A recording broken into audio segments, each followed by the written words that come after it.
Graça e paz, meu querido irmão, minha querida irmã, boa noite. Estamos chegando em mais um dia para a gente refletir sobre a Semana Santa. Já refletimos sobre vários aspectos do que aconteceu na vida de Jesus e hoje a gente tem algo muito interessante para refletir.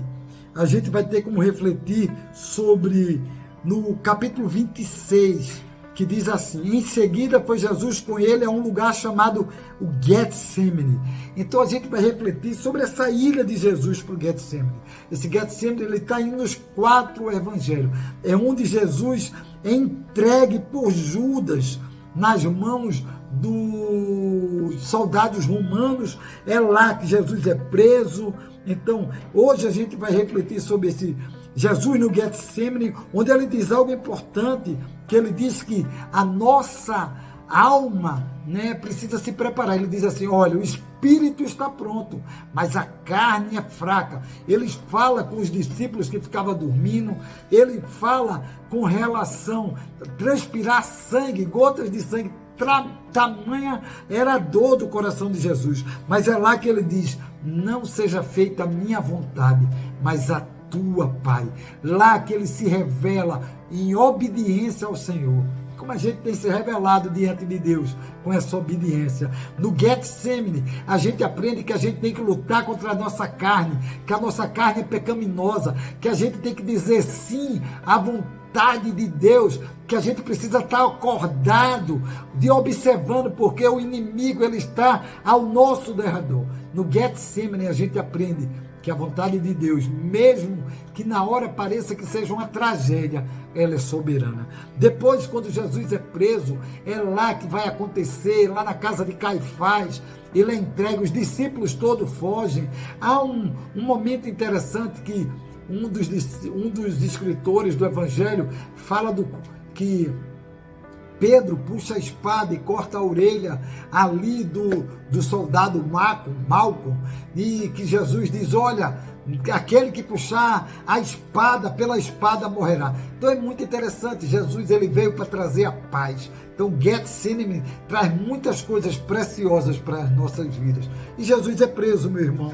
Jesus ele vai ao sinédrio, ele é humilhado, ele é maltratado, é cuspido, ele é tudo aquilo que está escrito lá em Isaías 53, que começa a relatar dos problemas do Senhor Jesus. Se você nunca leu, eu indico você a ler agora, o capítulo 53 de Isaías, que vai falar exatamente do sofrimento, de Jesus Cristo. Ele começa lá, que diz assim: quem creu em nossa pregação e quem foi revelado o braço do Senhor.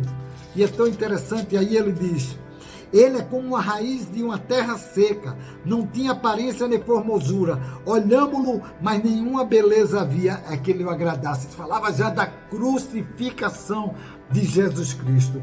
E aí o que é que acontece? Ele é levado diante de todos aqueles. Pedro nega o Senhor Jesus, é aqui que Pedro nega.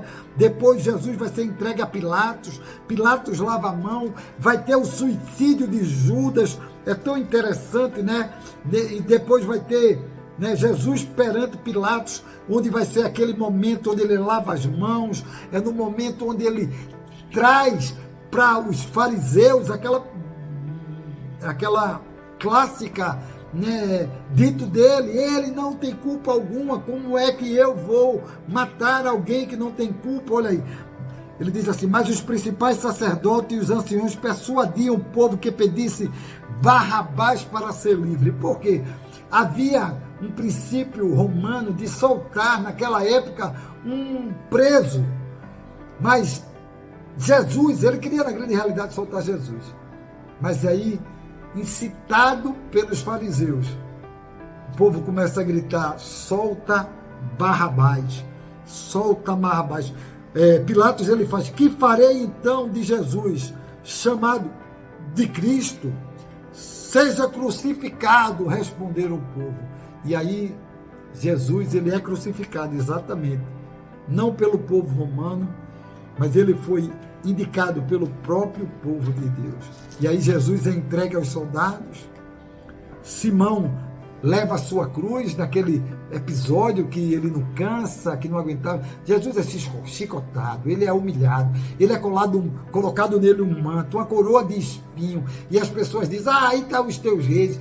Eles queriam humilhar Jesus. O romano, ele queria fazer aquilo tudo para humilhar os judeus, disse, eis aí o teu rei e tal, como se eles quisessem humilhar. Enfim, nós chegamos assim, à crucificação. E chegando a um lugar chamado Gólgota, que significa lugar da caveira, deram-lhe a beber vinho com fel, mas ele, provando, não o quis beber. Depois de o crucificarem, repartirem entre si suas vestes, tirando a sorte, e assentado ali, o aguardavam. Por cima de sua cabeça puseram escrita a sua acusação.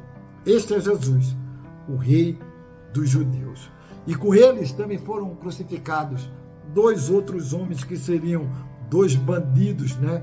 E é interessante que há um diálogo entre Jesus e esses 2 bandidos, né? Que lá depois a gente pode conversar sobre isso.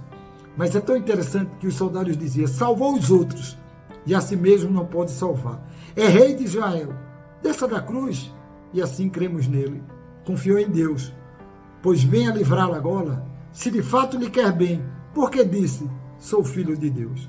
E os mesmos impropérios lhe diziam também os ladrões que haviam sido crucificados com ele. E assim Jesus chega à morte. E esse foi o nosso dia para refletir. Refletir sobre tudo isso que eu falei para você, principalmente sobre o jardim do Getsemane. A gente aprende muito nesse jardim. E com a crucificação daquele que não merecia estar ali. Que quem deveria estar era eu e você.